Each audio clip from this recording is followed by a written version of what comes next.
As the issue of immigration heats up, President Trump has called for an end to birthright citizenship, saying this.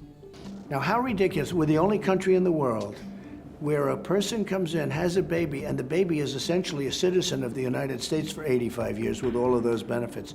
It's ridiculous. It's ridiculous. And it has to end. Have you talked about that with council? Yeah, I have. So where in the process? It's in the process. It'll happen.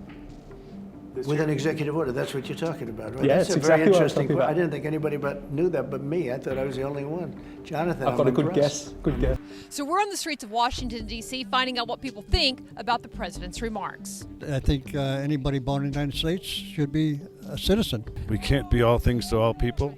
Today we're talking about illegal immigrants coming across, and they're coming across illegally, having a baby, and that baby automatically gets U.S. citizenship. That okay? Yes. I don't think that's a problem. I mean, I think that's like a small percentage of the people who are actually coming to do that. I think a lot of people are coming here in search of a better life. But if people come illegally, should they be rewarded? Well, technically, no, because they're breaking the law. No.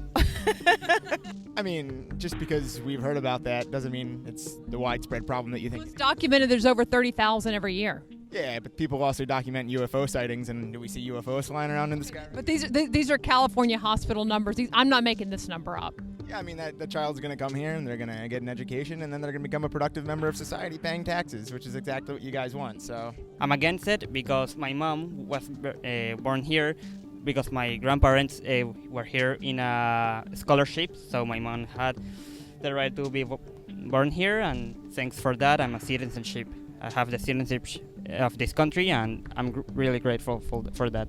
So as you can probably tell, we've been on the streets of D.C. where we couldn't find a lot of people who support the idea of overturning birthright citizenship. Now, I will tell you, you didn't hear all my questions, but almost to a person, with the exception of maybe one, the bottom line was they don't like President Trump. So because he has been the one to suggest that we revisit and perhaps get rid of birthright citizenship, they don't like the idea.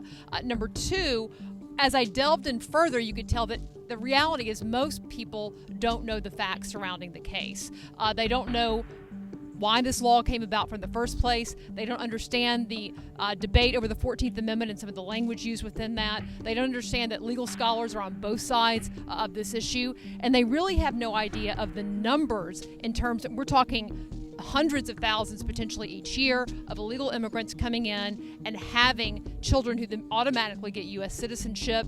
We now likely have millions of children in the country who that is why they're U.S. citizens, is because their parents came here illegally and they were born on this soil. Most of the people I talked to don't know those numbers.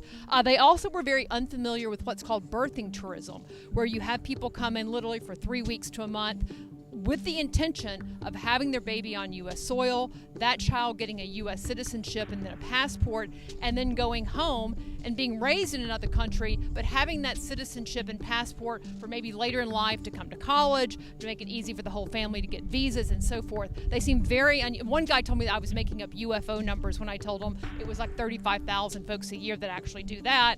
I didn't make up those numbers, and it has nothing to do with UFOs. Those are hard facts coming out from government studies, Pew Research, and a whole bunch of other folks who aren't considered conservatives that put these numbers together. So what we want to do is give you the intellectual ammunition you need to talk with people about these topics and these issues. So I would encourage you to go to dailysignal.com, heritage.org, where we put together all the numbers and facts dealing with the topic of birthright citizenship and whether or not this is something that ought to be revisited, whether the president has the executive authority to take it on, whether Congress should step in, and some members are already saying they're going to do so, and how this could play out if it made its way all the way to the U.S. Supreme Court. Thanks everybody for joining us. We will see you back here next time on the streets of D.C.